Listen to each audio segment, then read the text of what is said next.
Hello, welcome back students. Today we are going to start with the third unit of electromagnetic subject. The unit name is magnetostatic. Now till now we have understood the concept of electrostatic, and I would like to ask you the electrostatic. What electrostatic means? Electrons at rest. So it is a study of the charges and electric field which are at rest. So it is electrostatic. So does it similar to the magnetostatic, that is magnetic charges at rest? Not exactly. So magnetostatic is the thing, this is a study of the fields and magnetic charges, we cannot say, but it is a study of magnetic field which is generated due to the presence of uniform current. Now see, to try to understand the difference between uniform current and charges at rest. So whenever I am talking about current means continuous flow of electrons. If I want to say, so certain these are electrons, these are flowing from this direction to this direction.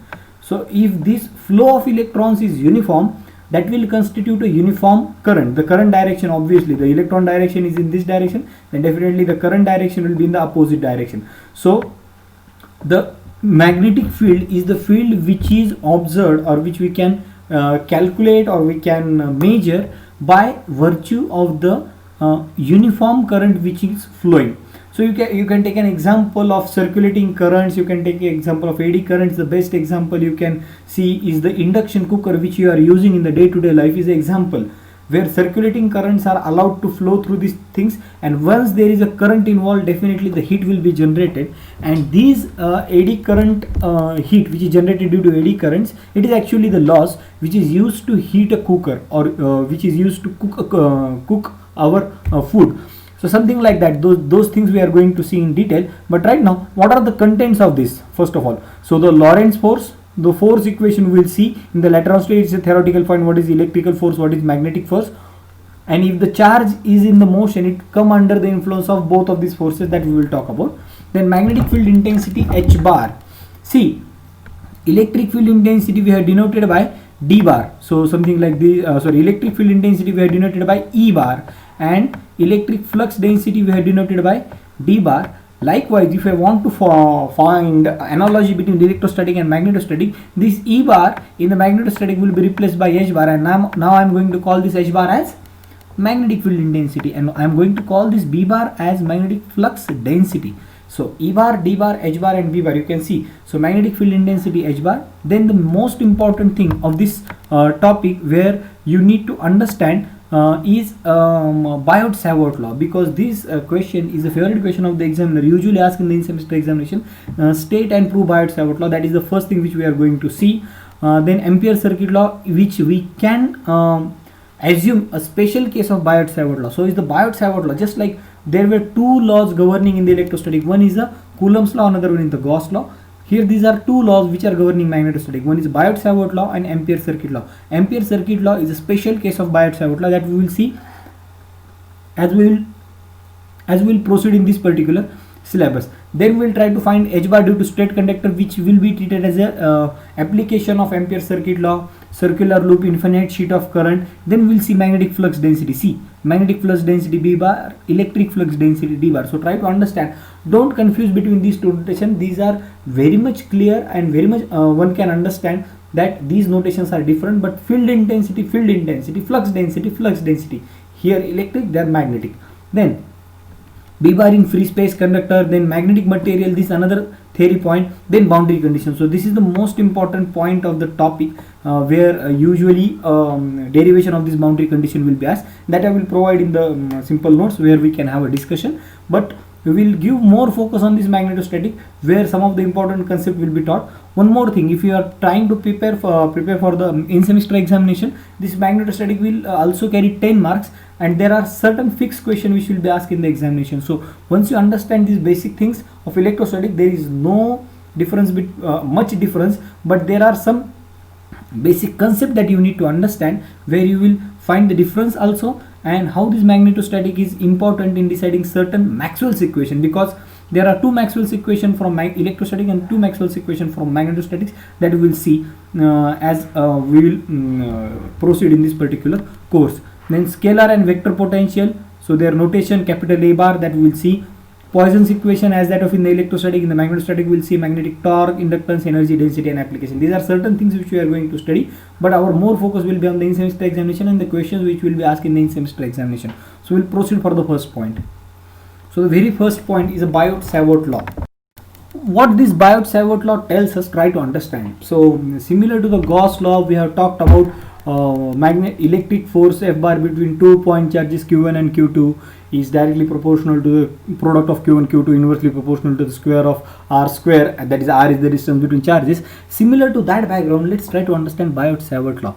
Now I will read the statement. See, this is very important question in the examination point of view, and one must listen to these things carefully and try to understand this concept. See, I have just taken the snapshot from my handwritten notes so that it will become easier for you, and I am going to provide these in the PDF format also. Don't worry about that, but try to understand the concept what I want to tell you. So the magnetic field intensity DH. Now why it is DH? It is differential magnetic field intensity DH. It is not capital H bar, it is DH produced at any point P as shown in figure. What is that figure? First of all, let's see. So this is the figure I am talking about. So differential magnetic field intensity DH bar produced at any point P. Let's call this point as P. If it is not shown, just try to understand this is a point P. Is what? As shown in figure by the differential current element ideal. So by the differential current element, this is ideal. Why we take this into the consideration, that we will talk. So dl is a differential length of the conductor. If you can see, this is a conductor which is carrying the current in this direction. So the current is being carried out in this direction, and we are talking about this differential length dl. So the differential magnetic field intensity DH produced due to differential length dl of current carrying conductor carrying current I is what? Is directly proportional. Differential current ideal is proportional to the product of ideal and sine of the angle alpha between the element and the line joining P to the element, and is inversely proportional to the square of the distance between the point P and the element. Let's understand this. So if I understand this angle as alpha, so this is the angle alpha between the differential length element and the point P where we are supposed to calculate this magnetic field intensity, then it is directly proportional. So what is the statement? So DH is directly proportional to product of ideal, that is current into differential length, sine of the angle alpha between this differential length and the point P, or I am going to call this point P as a point of interest, and it is inversely proportional to the square of the distance between them. So if I draw a vector from these 2 points DL to DH and draw it with the arrowhead, and I will call this distance as R and vector as R bar, then it is inversely proportional to the square of the distance R square between them. So statement will be DH is directly proportional to ideal sine alpha upon R square.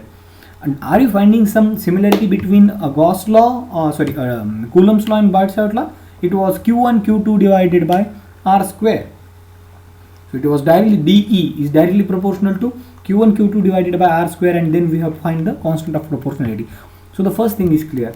Then I can put a constant of proportionality K into ideal sine alpha upon R square. These things remains as it is. So what is this K? K is a constant of proportionality, and K value is 1 upon 4 pi. 1 upon 4 pi. Then equation 2 can now be written as, now this equation 2 I am going to write it as I dl. Now see, one important thing to understand, why I have written this dl cross AR cap divided by 4 pi R square. See, basic thing that we need to understand in the when we have studied a cross product definition. Can I write here? Okay, A bar cross B bar. What we write A bar cross B bar as? We write this as AB. Just refer to this basic concept which you have already taught. AB sine alpha sine theta, let's say theta for a time being, into AN cap. What is this AN cap? This is unit normal vector to the plane containing A bar cross B bar. So this is the definition of cross product which we have already studied. Now try to understand, this is a very basic thing I am telling you. A bar cross B bar is mod of A bar into mod of B bar. We can write this as directly AB sine theta. So I have already written ideal sine alpha. So I have this ideal sine alpha. Can it be written as ideal cross R bar? See here, if I have on the right hand side ideal sine alpha, ideal is also vector. So can I write this as ideal cross R bar? Now what is R bar? r bar is the vector connecting this dl and dh. So I dl sine alpha can be written as I dl cross r bar upon magnitude of r bar, or on simple words if I want to write, so it is ideal. Just try this, understand as this is ideal sine alpha. So what is this sine alpha for a time being? So on the right hand side I am having something like this, sine of the angle bit alpha between these ideal and vector r bar. So I can write this as ideal cross ar cap. This an cap is the unit normal vector to the plane containing a bar and b bar. Similar to that, ar cap will be the unit normal vector. Ar cap is the unit normal vector which is perpendicular to the plane containing ideal. So this is a plane of paper if I consider. So the unit normal vector will be an cap. So similar to here I write ar cap divided by 4 pi r square, and ar cap, as we already know, this unit normal vector, so it is r bar upon mod of r bar, that comes to r, and I can write this as I dl cross r bar upon 4 pi r cube. So the basic concepts of vector is very much essential to understand all this concept. So right now I will stop this discussion. In the next video I will provide you, once again I will revise these things for you, and will try to understand the concept once again in detail, and will try to solve this Biot-Savart law in detail. So till then, happy learning and thank you very much.